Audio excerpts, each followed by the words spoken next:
Today, my fiancé surprised me by demanding that I get rid of one of my 2 cats, saying that this cat simply can't live with us anymore and that I need to get rid of him. But after just getting engaged to this man and moving in with him, and not to mention our wedding being like literally next month, I'm seriously at a crossroads of whether or not this is going to ruin our engagement, because I am seriously distraught over this and I don't know what to do. Here's what happened. Subscribe to Am I the Jerk and don't forget to hit the bell to turn on notifications. Okay, so my fiancé and I just moved in together. We're supposed to be going through our civil ceremony next Friday and our large wedding reception in August. Well, since we began dating, he has known that I've had 2 black cats whom I love very dearly. My older one's a boy that I've had for 5 years who's got long hair, and his name is Julius, and my younger one I've had for 3 years who's a girl and she has short hair, and her name is Elena. Both my cats have been with me through several really emotionally and mentally challenging times in my life, and these were things that happened well before I met my fiancé, and I love them so dearly. Upon getting engaged, I told him I was going to be bringing my cats with me to live with us, of course, and I gotta be honest, he was not too thrilled about it. He's never had pets before, plus he's from a culture where having house pets is not really a thing. We're also going to be living in a 1-bedroom apartment together for at least the next 6 months, so I understand there's not a lot of space. He also frankly doesn't like the hair everywhere, though I do try to vacuum at least 2 times a day. Well, yesterday, my fiancé straight up told me that I have 4 days to get rid of Julius. He said to me that he didn't care how I did it, and that he offered to do it himself since he knows I'm very attached to Julius. But I told him that I didn't want to talk about it, and that I want to keep both of my cats. And I told him that this is what I told him after we got engaged. He cited the fur and the cleanliness and the smell of cats as the reason for wanting to get rid of them. And again, I vacuum every 2 days, and I take their litter from the closet once a day as well. I am seriously distraught. Like, we live together now. I'm worried about what might happen if I put my foot down and I say no. It makes me question if this engagement really is ending, or if this is one of those sacrifices to be made in a marriage. Now, it's important to know that he has been to my place many times before we got engaged, and I don't remember him ever saying anything about like the fur or the smell in my place. In addition, even before we got engaged, like maybe 4 months before, I did bring both my cats to his apartment, and I stayed with him for like about a month when we had a really bad snowstorm. For reference, at the time we lived like an hour apart, and my work is in the city that he lives in, so it just made sense for me to stay there during the heavy snow weather with my cats as well. Now, at first he was a bit apprehensive about it, but then over time he started to enjoy the cats, including Julius and his calm nature. Both of my cats are so well behaved. The younger cat is super needy and clingy with me, and Julius is very well mannered. The youngest kind of talks and chirps a lot, while Julius hardly ever says a word. He's just such a quiet boy and I love him. Seriously, what should I do here? Because right now I'm completely baffled and I don't know what to do. Okay, bro, what is going on right now? Your fiancé sucks. He knows for a fact that first off, the cats are a package deal. If he's getting married to you, then yeah, he's gonna have to deal with the cats. If he didn't want the cats in the house and like he really just didn't enjoy it, then he needed to figure that out well before he got engaged to this woman. Like, are you kidding me right now? For him to spring this on you after you moved in with him and he asked you to marry him? Like, holy crap, this should have come up a long time ago. Like, seriously, your large wedding reception is in August, dude. What are we doing? You can't just drop this news on me all of a sudden. Like, these cats are family members. And I just love the fact that he's like, I mean, I can get rid of it. I know you're attached to Julius. Like, what are you gonna do to Julius, bro? You gonna throw him in a river? Like, what do you mean by get rid of him? And no, you're not gonna give the cat to a shelter either. Like, some of those shelters have a timeline for those animals. So personally, if someone asked that of me and like made that demand, I would probably be like backpedaling hard on this engagement. I'd be like, wait a second, these cats come with me. I love these cats. They're important to me. And I'm not about to like give them up just because you're like, oh, I don't like the smell. Like, no, I don't think so. Either you put up with it or we are not meant to be together, because this guy should have known that a long time ago. And the fact that he's just now explaining that, in my opinion, is a huge red flag that you definitely should not ignore. But leave a comment down below. Would you give up your cats to like get engaged with and marry some other person? Like, is that as much of a deal breaker for you as it would be for me? Seriously, leave a comment. I would love to hear what you have to say on this, because this is just crazy in my opinion. If you like Am I the Jerk, please check out Am I the Genius. They are like that cool glass of water that you desperately need in the middle of the night because you're parched and your throat is dry and it's scratchy, and that cool glass of water, it just goes down smooth and it feels great. That is Am I the Genius. Definitely check them out. You're gonna love them. Also, if you want to submit your own stories, go to AmITheJerk.com/submit. We are looking through those literally all the time. I'm constantly scouring through those, trying to find stories to share on the podcast itself. So please share your stories. You won't regret it. And also, I want to give a big shout out to the criminal Eddie Trucking Adventures because, dude, you came here so early that, yeah, you committed a crime. In fact, he was so early to the video, he didn't even say first. He just said, dude, I think I'm like criminally early. Did I like break a law? And sir, we're gonna let you off with a warning, but don't you dare do that again. You better be here on time, bro. We can't pay you extra by clocking in early or something like that. I'm just kidding. Dude, you're never too early, Eddie. We love and appreciate you. Thank you so much for being here, dude. And with that, let's get back to the video and on to the next story.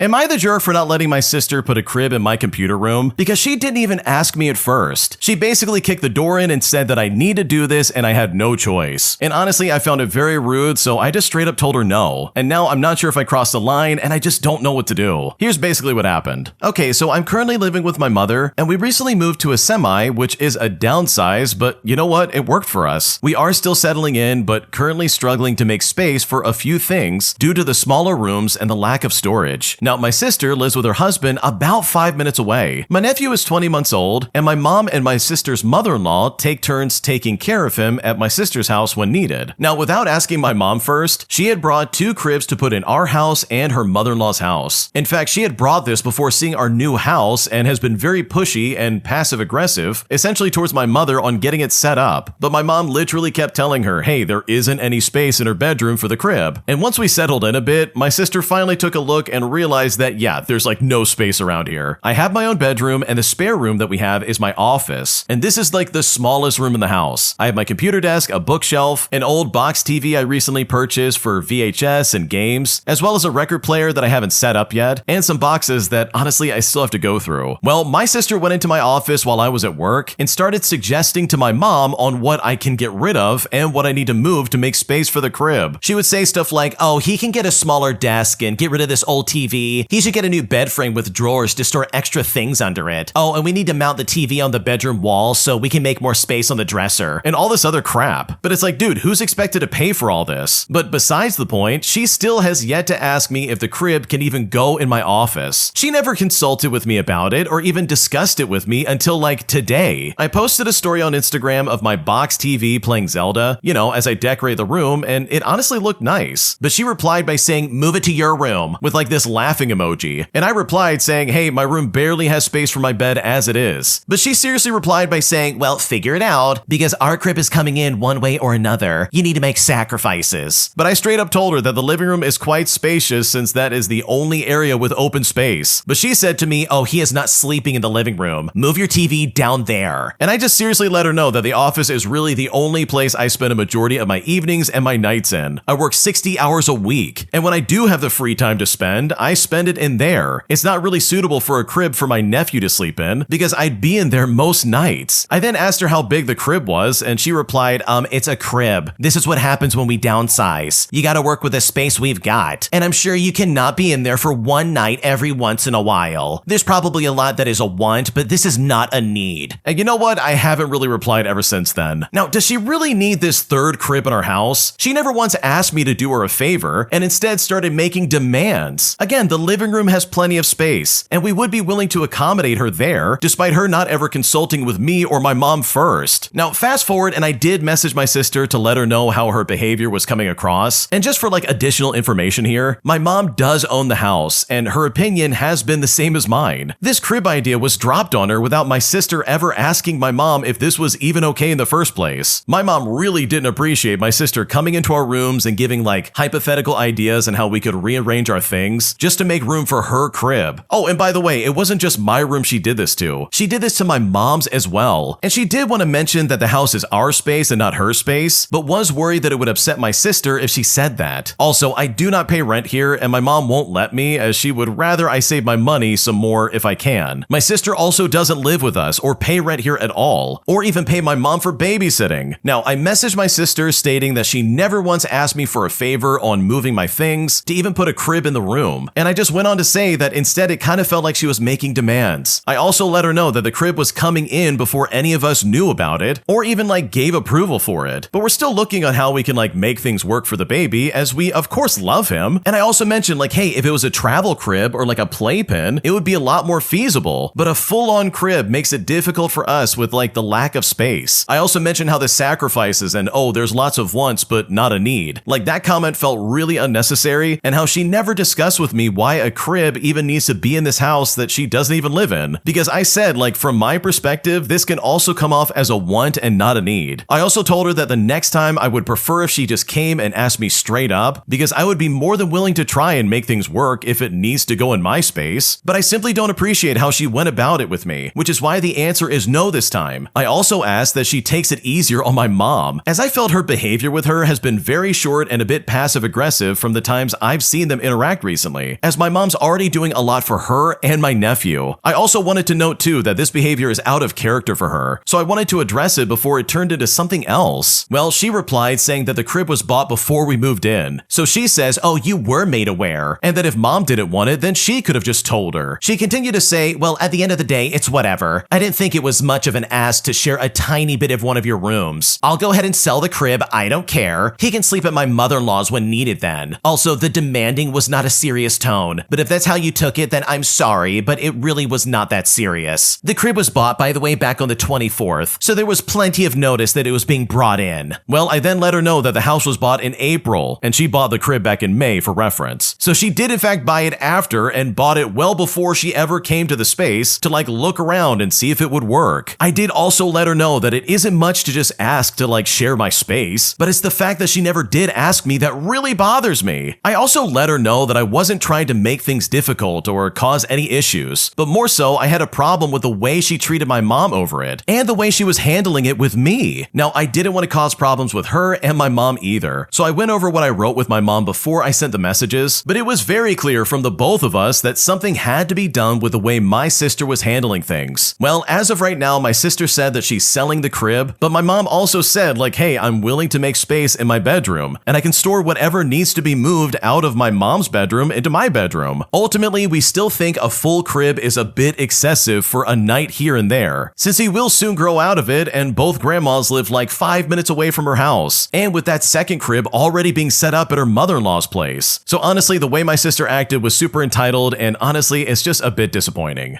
Okay, dude, I've seen this so many times, if I'm being completely honest, where these new parents are like, oh yeah, my kid takes priority and you have to do exactly as I say, where they make these weird demands out of you because like, oh, you don't have any kids, you don't understand. And it's like, wait a second, if you want me to do something for you, you have to ask and be nice about it. You can't just bark demands at me and expect me to do it just because, oh, you had a baby. Like, yeah, congratulations, you had a baby, but like, dude, I have limited space. Why should I be expected to move all of my stuff for your crib when you're just demanding it? Like, if you come to me like an adult and said, hey, could we move some stuff around in the office so I could put a crib in there? I think any reasonable person would be like, oh, of course, I love the nephew. Absolutely. Go for it. That'll be fun. Like, I don't care. So her coming at this like so aggressively and being like, oh, you're gonna move it. This is not a want, it's a need. Like, bro, you don't live here. You don't pay rent here. You have no say over what can or cannot happen in this house. So no, you're not the jerk for like putting her in her place and explaining like, hey, this attitude is really wrong and you need to change. Because she really was being toxic and she deserved to get shut down. Am I the jerk for questioning a Dungeons & Dragons ruling during a session? Because after I questioned something that happened, I basically got yelled at by the Dungeon Master and a friend. And at this point, I'm not sure what to do. Here's what happened. Okay, so I recently played Dungeons & Dragons with my boyfriend and his friends. The campaign ended rather shortly because his friends said that if he continued playing with me, he would hate me and dislike me more than he currently does. Now, my boyfriend was the Dungeon Master, and we played with 3 of his friends. And they'd all played once before, and it was my first time playing myself. Throughout the game, everyone did things that kind of messed things up for the group. One of his friends kept setting off traps and getting people knocked. His other friend literally died, and there was like an established rule of no revivals, but he convinced the Dungeon Master to revive him. You know, stuff like that. As well as everyone's character having themes of not trusting one another and only being on the journey for their own selfish gain. Throughout the game, I had pickpocketed and done random like backflips around, as well as asking his one friend for help on rules. However, it was only met by him telling me what to do the entire time. Earlier in the game though, this same friend spent multiple turns trying to convince an enemy that we could be allies, even when one of our party members was knocked out. So at a later session, when there was an enemy, I tried the same thing. I rolled badly, I couldn't do it, but when my turn came around again, I asked if I could do it again. The Dungeon Master then said, oh, you just can't. Now, I need to say that I'm on the spectrum and I need more than just that, especially when I'm playing a 5-hour game, and I just saw someone do something similar earlier. Instead, it turned turned into the dungeon master and his friend yelling at me at how I just can't do that again. But I kept saying, well, if it's a chance game with dice, why can't I roll again for a chance at a higher roll? Well, after that, we stopped playing, and I'm still being called a jerk by both the dungeon master and the friend. Now, it's been a few months since the incident, but I'm really wondering, am I really the jerk here? Because I seriously don't know what to do.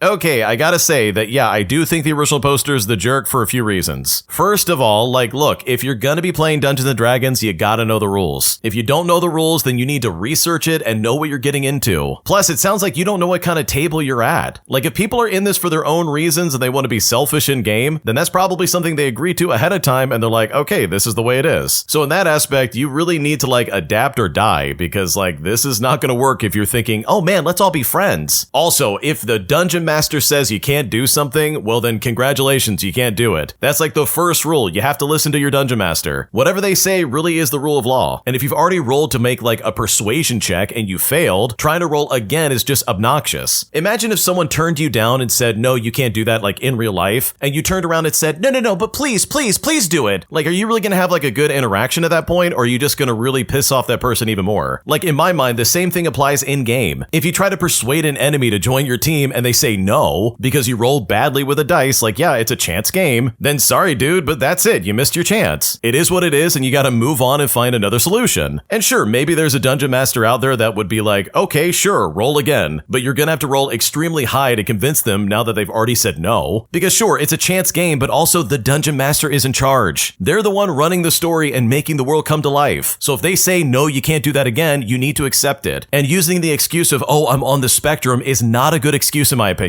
There are plenty of people on the spectrum who can abide by this rule no problem. It sounds like you were just being stubborn and you didn't like the fact that you were told no. So yes, in my opinion, I do think the original poster is the jerk. And if they want to have another game with this table, then it probably would be a good idea to understand the rules and know what's expected of you. Because every table's different, and if this one doesn't fit for you, then you can always go to another one. Am I the jerk for refusing to let my ex-wife stay at my house while I'm on vacation with my new girlfriend? As this is pretty much being requested by my friend and his wife. But after I said no, this friend and his wife canceled on us completely, putting me in a situation where they're pissed off at me, and honestly, I just don't know what to do anymore. Here's what happened. Okay, so I got divorced recently after a pretty rough marriage. I've been trying to move forward, establish healthy boundaries, and just build a new life. I've also started seeing someone, and we're taking a long weekend trip together, and a close couple friend of mine was also supposed to come along with us. And also, just as a note, the wife is still very good friends with my ex-wife. The issue started because we both have dogs. Their preferred solution was for my ex-wife to stay at my house while I was away and just watch my dogs. And she would also watch their dog too in the process. But here's the thing, I've done this before. My ex-wife has stayed at my house while I was out, and every time it seemed to create some kind of issue afterwards. There would be comments about things in my house and how I'm living, questions about stuff that frankly just isn't her business anymore. It would be nothing huge, but enough where I realize I don't really want to keep doing it. So this time I just straight up said no. I didn't just leave them hanging either. We have a babysitter and a pet sitter that we've used for years. She's responsible and knows the dogs and was willing to help the both of us out. And I really thought that was a pretty reasonable solution. Well, my friend's wife wasn't comfortable with that, and she only wanted my ex-wife to do that. And it was at this point they decided they didn't want to go on the trip. And now they're upset with me. My buddy basically told me that if the roles were reversed, he would do whatever it took to make the trip work. He said I was being selfish and that the whole thing was just complete bull crap. Part of their argument is that a few weeks ago, we were all together on Father's Day, and my ex-wife and I were joking around and being friendly. And it's sure, fair enough. I had a few drinks and was maybe more playful than I should have been, but being friendly for a few hours at a family event is very different than wanting my ex-wife staying in my house while I'm away with my new girlfriend. Also, just because I allowed something before doesn't mean I have to be comfortable with it forever. Sometimes you do something a few times and then realize, yeah, this is actually incredibly unhealthy for me. Now, for additional context, my friends know exactly what happened in my marriage, and they know for a fact how difficult the divorce was. And that's part of why I'm so surprised by the reaction. What also bothers me most is that I actually tried to solve the problem. It wasn't my way or the highway. I found another option, but they just didn't like the option. I also can't help but wonder if some of this has less to do with the dog and more to do with the fact that my friend's wife is still close friends with my ex-wife, and maybe feels conflicted about going on a couple's trip with me and my new girlfriend. I don't know if that's true, but it has crossed my mind. So seriously, am I the jerk for holding the boundary and refusing to let my ex-wife stay at my house, even though it resulted in my friends canceling the trip and now being angry with me? Because I really just don't know what to do, and I'm honestly very frustrated. Okay, this seems really stupid and, in my opinion, something that easily could have been avoided, because these people could have just been like, hey, let's just have like your ex-wife watch our dogs and you can hire a pet sitter and it's no problem. Like, why is this like the make or break about going on this trip? Because yeah, you're right. I think there is something more going on here. If your friend's wife is still friends with your ex-wife, then there's probably like some back and forth and like drama and gossip being talked about. And I guarantee you it's all at your expense. Like, honestly, this just sounds like it's something that would not be worth my time. So no, you're not the jerk for holding your ground. I wouldn't want an ex-wife in my house, especially if it was a messy divorce. Like, that sounds miserable. So any kind of like naysaying opinion about this is just stupid, and personally, I would completely ignore that. Today, I filed a restraining order against my snowplow guy who was contracted to plow my driveway, but never did it for the entire time we lived in our home. And after confronting him and telling him we're going to cancel our service, this guy loses his mind, even going as far as making threats against me and my family if we do decide to cancel his contract. And I've honestly never been more blown away by somebody's entitlement in my life. Here's what happened. Okay, so I'm going to say that today was one of the most insane days I've ever had in my life. It involved me contacting the sheriff and picking up the paperwork for a restraining order and involving my attorney, all because our snowplow guy decided to threaten me and my family. So with that intro out of the way, let's get started. Late last year, our house was ruined from water intrusion in the house. It's been a massive insurance claim, and as part of that, the insurance company has been paying for us to rent a house nearby. We moved into this place recently, and it's been great so far. One of the benefits was that as part of the lease, we would have someone who would come by to snowplow the driveway, which was really great. And the weekend we moved in there was a massive snowstorm. There were 60-mile-an-hour winds, and the driveway at our new place was snowed in. Well, the plow guys never showed up, so I basically shrugged it off, got my snowblower that we brought from our previous place, and I cleared the driveway. I messaged the owner and asked if she could share the plow guy's number so I could message him. She did, and surprise, surprise, it was actually someone we knew. This guy has a bit of a reputation, but we never had any problem with him. This is a small town after all. So I sent him a message and said that we were living at this place and that I had my trailer parked in the driveway and would need him to keep the snow banks pushed out so that I can turn it around properly. I also offered to help keep the parts he couldn't reach clear with my snowblower, since plowing around the trailer can be a pain. And by the way, this is a super massive driveway and parking area. I have 4 trailers parked and there is still tons of room. They are also parked in places out of the way of his push paths. For what it's worth, if he had said to me, sorry, I can't plow your driveway as it is, I would have been like, no problem at all, I will take care of it. I had no expectations of him at all and was fully prepared to do it myself. But he said all was good and told me not to bother snow plowing, as he would be by with one of his machines to clear things up. Well, not long after, another store comes by, and 1 to 2 feet of snow have landed on our driveway, and my wife can't get out. So I got up, started the snowblower, and cleared the driveway. By the way, this is not a quick process. It takes me about an hour to do the whole thing. His employer with a loader shows up at about 10 o'clock p.m. that night, sees the driveway looks clear, and drives on by to his next stop, which is a house close by. I didn't make a fuss about it because I get it. Maybe we are the last on his route, but I can't just sit inside all day and wait. I just thought to myself, well, maybe this guy just got a freebie on me, which basically means he didn't have to do his work. A short bit of time went by and I woke up to go snowmobiling. We had a fresh 18 inches of snow on the driveway and the plow guy hadn't come along, and I had to leave at 8:15 to meet my friend at the trailhead. My trailer weighs 7,000 pounds. It's 28 feet long, it's enclosed, and it holds 5 sleds. My big truck with brand new top-of-the-line snow tires can't pull that thing up a hill in 18 inches of fresh snow. So I got my snowblower out, cleared the path from the trailer to the main road, and off I went. I got back at 4 o'clock p.m. and they still weren't there. So I cleared the rest of the driveway so I could turn around and park the trailer. And once again, their guy drove by at 10:30 p.m. at night. Now, here's where all the crazy really starts to pop off. The owner texted me today and said to me, "Do not snowblow your driveway anymore. You are taking money out of my pocket." To which I responded that I have no interest in snowblowing my driveway and would prefer for them to do it, but that I need them to come early in the morning because we work and we need to get out out of the driveway and I can't get my trailer out without clearing a path. Trust me, I've tried this several times. He then called me immediately after that and everything really popped off. The phone call went something like this. This guy said to me, "You better stop what you're doing because we are contracted to plow that house and you are causing me to lose money every time you do it. You need to learn how to just deal with it when it snows." I told him I was dealing with it. If I can't get my car out of the driveway, I'm gonna clear it. I don't have time to hope that they show up. Now, during the call, he called me an awful name and said I need to learn how to drive like a man, that I should go park my trailer in town the day before, and that I was not allowed to plow my own driveway. He then told me how my house was the lowest on his priority list, but he still felt entitled to the money for the plow fees. Now, I didn't know this, but apparently his contract is a base monthly rate and a very large payment for every extra plow when the snow is above 6 inches. Our insurance pays the homeowner directly, so we aren't really aware of this. But anyways, the call got heated. He was yelling at me nonstop that I was screwing him over and how I'm apparently a jerk and I'm not allowed to clear my own driveway. At this point, I basically said that if it's such a problem, perhaps I'll just call the owners and suggest they cancel the contract. I am the one paying for it after all. Now, I do have a budget with insurance, and this is a line item. So honestly, why would I want someone plowing my driveway who's gonna treat me like garbage? Well, from here on out, it got way worse. He started making threats about how if I get the contract canceled, he's gonna come down there and deal with me, and lots of other things not worth saying corresponding to threats against myself and my family. And at that point, I ended the call. Then I immediately called the local police department. I filed a report, a case was opened, and I was referred to the sheriff's office. I also called the owners who were applauded by what had happened. They immediately sent him a note stating that he is no longer allowed to come by the property and they canceled his service. To add to this, it's not the first time he's done something like it. The sheriff's deputy is very familiar with him, as are many people in town. We also have security cameras all over the property, and we will be following up with the authorities. So honestly, with all things considered, I have definitely had a very interesting day. Wow, imagine being so entitled and so out of touch that you threaten your customers with violence, all because they said, "Hey, you're doing a bad job and I don't want your service anymore." Like, that's an entirely different level of crazy that I just didn't think was possible. Like, literally, all they have to do is show up early and plow his driveway and this all would have been solved. But they kept skating by and just being lazy about it, so it left the original poster on the hook to plow it himself. And it's so funny to me that this guy was like, "Oh, you better not plow your driveway ever again. I'm officially banning you from plowing your driveway." But it's like, buddy, what are you talking about? You can't ban me from my own driveway. That's just not gonna happen. So truly, I think the original poster went about this the right way. They got the authorities involved and they definitely did this exactly the way I would have done it. Because this snowplow guy was completely out of line and his behavior absolutely deserved to be punished. If you like Am I the Jerk, you're probably going to love Am I the Genius. Check it out, link down below in the description. Also, go to amithejerk.com/submit if you would like to submit your own stories. My sister-in-law is stealing from me and using her baby as an excuse. And after dealing with this for so long, I decided along with my wife that we would be kicking them out. Here's what happened. Okay, so I first want to start off by saying that all names in this story are fake. Anyways, my sister-in-law Jessica and her husband and my brother Liam are staying with me and my wife due to foundation trouble at their home. And simply put, she's been an absolute nightmare when it comes to taking things that aren't hers and brushing them off because she needs them due to her baby, who is my nephew by the name of Liam Jr. Now, there are lots of moments like this, but here are some of the worst ones. But trust me, this is a very condensed list. For starters, she took my expensive hair products that was made specifically for thick hair because, and I quote, "Liam Jr. can't handle strong scents and yours are just gentler on his nose." I mean, she used the entire 16-ounce bottle of conditioner in 3 days. And mind you, Liam Jr. is only 3 months old. I also caught her trying to take the food I delivered for everybody into her room after it was delivered. I ordered almost 6 full meals to dish out for the entire house, and she was just holding this large paper bag in her room. She told me she was just sorting through it to find her food, but she was sitting down with chopsticks and the door was closed, so I called BS. She has also taken all of my snacks. My pantry has a shelf labeled specifically for me due to a mild food allergy that has all the snacks that I bought. I keep seeing her walking back and forth past my room with my snacks. If I or my wife try to confront her, she cries that she's breastfeeding and she needs the energy. Then she'll get my brother to chew me out. For the record, we do have a communal snack bin, but she won't even touch those snacks in there. She also took my gift card stash from my shelf in the kitchen and spent nearly $75 on random BS because she claimed she wanted to make the room more comfortable for Liam Jr. But I use those gift cards when I go shopping or as presents for sudden events. And she knows this, but she still took 6 to 8 different gift cards out with her. It has honestly been nonstop for the past 3 weeks, and I'm just so completely done with her. She's taken my hair ties, my shirts from the laundry, my sleeping bonnets, and my lipstick. She even took a bottle of my apple cider gummies, which I know she doesn't like because she's tried them before. I feel like she's doing it just to spite me or to assert herself, but I'm honestly considering kicking her out because at this point, I seriously don't know what to do. Before we go any further, the original poster actually has an update. They explain that they have a lot of sympathy for their family and their circumstance, but after sharing this story on the internet and getting responses from people as well as self-reflecting, they eventually realized that they need to go. Here's what happened next. Okay, so we had the talk with them about an hour ago and it went bad really fast. My brother and Jessica were screaming and Liam Jr. was crying because of all the noise, and somehow that was still my fault. They yelled for a good 40 minutes about how they had nowhere else to go and that they won't be able to stay together if I kick them out. It was hard for me, but my wife helped me with my stress. This argument was so bad because Jessica went on so many rants. She said to me, "If you kick us out, you'll never see me or my son ever again," while also saying that we would never know how stressed out she is, all because we can't have children. And she said this and many other things, along with a healthy dose of cursing. I told them that my wife and I's decision was final, and Jessica locked herself in her room with Liam Jr. My brother tried to apologize, saying that he was just stressed out from work, as well as his new baby, and that Jessica was putting pressure on him, but my wife cut him off and told him to imagine how stressed out I've been when my things went missing. He just kind of slumped in his seat, then went back and joined Jessica in the room after I denied his pleas to stay again. I heard them arguing for a bit, but only for about 15 minutes. I got a text message from Jessica's mother asking what was happening, but it wasn't hostile, so I didn't think that she had the full story. I'm debating telling her since she is technically not involved yet. I've gotten 3 or 4 similar messages from numbers I don't recognize, so I think Jessica may have told people my number or posted something online. Fast forward to today, and I had Jessica and Liam waking me and my wife up by clambering around about 20 minutes ago. They didn't say much while they were packing up their stuff, but Jessica did turn to me and say, "I hope you're happy now. Don't expect to see Liam Jr. anytime soon." And it seemed like she was going to start some kind of weird rant, but my brother just cut her off and told her to go wait in the car. He asked me if he and his family could stay if he paid back the amount of items that Jessica took, but I just flat out said no. He shook his head in a disapproving way and made a few more trips for their bags. And then that was it. They were out, and I'm surprised they left so early and so willingly, but I didn't feel good when they left. I felt awful. My stomach was in knots and my chest was burning. I should feel happy, but I don't. All I can do is worry. I just feel completely useless. I was trying to help, and now I might not see my nephew ever again. I went out of my way, and now it feels like I'm being punished. I'm pretty sure they'll try something again, but it is not my concern anymore. My brother left his spare key in the kitchen, but I'm still gonna change my locks. Jessica texted me that Liam is going to be staying in a motel near his job all the way until they figure something else out, and that she's gonna be stuck with her mother. For reference, her mom lives about 4 hours away, and honestly, all the advice I got was completely right. I just needed to have them gone, but I wish I didn't feel so bad about it. My wife has been comforting me as best as she can, and I appreciate her so much. She's been so supportive, and I'm just lucky to have her, and I just hope that things get better sooner than later. Wow, the original poster made the right decision of getting those people out. They were very clearly taking advantage of your situation, and they were obviously unwilling to get on their own 2 feet. They were terrible house guests and like roommates, and they made your life a living nightmare. So with all things considered, I don't blame you in the slightest for kicking them out, because if that were me, they definitely would have had to go no matter what. Am I the jerk for not telling my family that I could cook and letting them embarrass themselves in front of my in-laws? Because right now they're very angry with me, claiming that I set them up just to be petty. And at this point, I seriously don't know what to do. Here's what happened. Growing up as the youngest in my family, I was often treated like I was a little princess who couldn't do anything for myself, which was aided by the fact that I was a very clumsy child, and some things took me a lot of practice and patience to get right. I was the butt of the joke, and family loved to tease me and crack jokes about the fact that I couldn't boil water, or how I was a disaster everywhere I went. They would always say I could never be trusted in a kitchen and would need to find a man who could cook and clean for me in the future. It was something I resented, and it did make me feel self-conscious. I would try really hard to not mess up, but somehow I always seemed to. Moving out to attend college was the best thing I ever did. I met so many great people, including my husband, and I thrived in an environment where nobody was making fun of me. One of my friends was in culinary school, and she taught me a lot of cooking skills that I could use in my day-to-day life. She was really patient and suggested that I might have something like dyspraxia. She recognized some of my difficulties as being similar to her brother's. Well, sure enough, I went to my doctor, and she referred me to specialists to help diagnose me. Now, I have a milder form, which is why it was never brought to attention enough. I just looked like I was careless or clumsy as a child. I didn't see or speak to my family a lot during this time. When I did, it was awkward. My husband, who was my then boyfriend, would come with me sometimes, and he was always so annoyed by the jokes they'd make about me. When we got married, we actually eloped while on vacation overseas with his family. It was amazing and made for a much less stressful wedding. My family and in-laws had seen each other once or twice before, but only briefly. So when my family decided they wanted to come and see me and stayed for a weekend in a hotel, we decided to host both families. And I decided right then that I was gonna cook. But we didn't announce that until my parents had started making their little jokes and crediting only my husband for the food and the cleanliness or our home. My in-laws were aware of how my family act, but even they didn't really realize how little they believed in me. My husband happily informed my family after they had really made jerks of themselves that I had cooked the entire meal and that we shared those responsibilities. He also said the same thing goes for the cleaning. Now, my family tried to deny it. They said, no, she can't do that. But my in-laws said I was cooking almost as long as they knew me, and I did a good job every single time. My mother-in-law mentioned my diagnosis, and my dad told her they thought I was just trying to make excuses. My family was incredibly awkward, and my in-laws left with a better understanding of my family and a nice dose of anger at them for how far they were willing to go to humiliate me in front of them. My family was also very upset with me for not explaining things better beforehand. Not the condition itself, but the fact that I do cook now and I could do it. They said I tried to humiliate them out of pettiness. So honestly, I need to know, am I the jerk for proving my family wrong? Because at this point, I seriously don't know what to do. Your family is so toxic, like seriously, that is insane to me. They're also just straight up bullies. Like these people want to try and keep you down and keep you stuffed in this very specific box that they can control. Like these people sound absolutely awful. Even now as an adult, like a full-grown adult, they still try to mock you in front of your husband and your in-laws. And I know if I was in your shoes, that would be like the last time I would ever want them around me in my life. Like if you getting eloped without them being there is any indication that they are not welcome in your life, then I don't know what else is. But when it comes to the incident in question, honestly, I think you handled it perfectly. Those people deserve to be embarrassed for the way they were treating you, because they've been putting you down and bullying you ever since you were a child. And I can't believe they still keep that up even into your adulthood. So I think them getting a taste of their own medicine and seeing exactly how toxic they're being and how rude and absolutely obnoxious they are, honestly and hopefully is a really good wake-up call for how mean they've been. So truly, good for you for getting away from these people and finally breaking free from this weird shell that they've placed you in, because their demeanor and attitude towards you is absolutely unacceptable. And if I was in your shoes, I would have done the exact same thing. An entitled table that I was serving refused to leave me a tip at the end of the night, claiming that our 20% gratuity that they were aware of at the beginning of the night was way too much money and that they were never going to pay it. So me and the management team decided to call the cops, scaring this family straight, leading to them dropping the issue entirely. And I've honestly never felt better about making unpleasant people not get their way. Here's what happened. Okay, so for the first time ever, we had to call the police on a table. We have a very strict policy, 20% gratuity added to groups of 5 or larger. My last table, a family of 5, ordered margaritas with top shelf tequilas and 5 surf and turfs plus 2 appetizers and desserts. The check ended up being about $400 and the tip was around $70 in total. The oldest woman at the table insists that they are not going to pay, that a $70 tip is ludicrous, and that she's willing to leave maybe $40. After a lot of back and forth, I explained to her that we have rules, which she agreed to when she made the reservation and was reminded to them when they arrived. She insisted that she wasn't going to pay pay, so my supervisor called the police. In my country, we often have trouble with tourists thinking that they can do whatever they want. They were very confident, and maybe thought that we were not going to call the police, or maybe planned to leave before they arrived. But thank goodness we had a huge security guard who stood in front of the exit until the cops came along. The police showed up, and 7 different officers ended up arriving. And let me tell you something, the face of the family was hilarious. They literally dropped the entire issue and agreed to pay when they saw the consequences to their actions. Now, I felt no rage towards the table. I was finishing my night and I could care less if they left a tip or not, but I definitely enjoyed watching rude and unpleasant people not get their way. That really is an awesome story because you know what? People like this absolutely deserve to get put in their place. They came to that restaurant, they knew exactly what was going on, and it was clearly explained to them that yes, there's a 20% gratuity fee, so you better organize your payments right now instead of trying to work around it at the end. And I think with that in mind, it's really cool that your management had your back and they didn't let these people get away with being so stingy. Like, they knew what they were getting into. They knew this was coming at the end of the night, so it's not like they could have just planned on that and been like, okay, there's a 20% fee, we gotta be careful in what we buy. So truly good for the original poster and the management team, as well as the guy working security, for making sure that these people were honest with their dealings. Because I guarantee you they would have loved nothing more than to get away with not giving you a proper tip. And that, in my opinion, would have been absolutely unacceptable. An entitled Karen calls me stupid, all because her phone bill wasn't paid, thus resulting in her service being canceled. But after dealing with this lady for far too long, I decided that enough was enough, resulting in me kicking her out of my store without helping her any further. And I honestly hope I never have to deal with that entitled Karen ever again. Here's what happened. Okay, so for a bit of background, I work as a manager for a major cell phone carrier. The amount of times we see customers who don't pay their bill and get mad that their service is shut off is crazy. Like, yeah, we're not going to provide you service if you don't pay what you owe. But I also do understand that people run into financial issues, and I will do what I can to help them out. Just don't be a jerk and we can see what can be done. So recently, I had a Karen show up to my store in a huff. When I see customers looking angry or annoyed come in, I take them instead of giving them to one of my reps, because I feel like ultimately I'll get asked to help anyways. So I see her walk in with her kids and I look towards her and I smile. I say to her, "Hi there, how are you guys doing today?" She looks at me and says, "Not so good." I continue by saying, "Oh, I'm sorry to hear that. What seems to be the problem?" The Karen then says, "Well, you guys cut off my service and I'm mad because I talked to your customer service yesterday and they said that I should be fine with service until I make my payment next week." Now, when it comes to situations like this, all I can do at the store is have her pay her bill to restart her service. When customer service makes promises like this, which does happen a lot by the way, we can try to contact customer service and have them turn their phones back on. Now, the issue with contacting customer service for a customer who has a past due bill is that the call will just go straight to billing to make them pay. If we enter another customer service number, customer service will just hang up and report the store. So, knowing this, I tell the customer exactly this to give her the right expectation, but I assure her that I'll do what I can to get in touch with customer service. But when I said that, she did not like that. The Karen started screeching by saying, "What do you mean you can't restart my service or contact customer service? It's you guys' fault that my service is shut off." I say to her, "It's not that I can't, it's that it'd be difficult to get someone on the line due to your account status. I'm just trying to set the right expectations." The Karen then rolls her eyes and says, "Just get me my service running again." So I guide her to my store's phone and I call the number that we have to call customer service. On the phone, I chose the option to speak with a representative, and the automated machine asked for the number I'm working with. I dial her number and we get sent straight to billing. We then hear the pre-recorded billing department message, and the Karen then interrupts. She says, "That's the message that I get when I call them." So I say to her, "Yes, like I said before, this will be the only department you'll be able to contact, and this is due to your account status." The Karen then says, "Well, then use your direct customer service line." But I explain to her that this is that number. I then say to her, "If you want, we can call back and try another option, but I think it will lead us right back to here." The Karen agrees, so I hang up and call again. I try this time to reach a different customer service department besides the general department that we call. But again, as soon as the system recognized her number, we hear the billing message again. The Karen then screams out, "This is garbage." But trust me, she didn't say garbage. Instead, she said a pretty bad swear word. I look at her and I say, "Ma'am, please, no swearing in the store." This Karen looks at me and says, "I'll say whatever I want. You can't tell me what to do." So So I respond by saying, well, you're absolutely right, but I can't have you leave with no resolution to your problem. The Karen then says, well, then use someone else's number to get someone to answer. But I explain, just like before, that I won't be doing that. I won't be getting my store in trouble for doing that. The Karen then starts to plead. She says to me, you have to listen to me. Now use your number to get someone else. I respond to her by saying that I'm not using my number. I've done all that I can do for you. If you want to use someone else's number, then you can call customer service from a different phone. The Karen then says, then give me their number. And you know what? I gladly did so. I start walking back to write down the number for her, and as soon as I open the door to the back room, I hear her say, that guy is an idiot. I then stop in my tracks and I walk right back out to her. I look at her square in the face and I say, you can leave right now. I understand you're mad about service being shut off, but that doesn't give you the right to insult me or my team. So please, just leave. The Karen then says in a condescending tone, well, I'm sorry.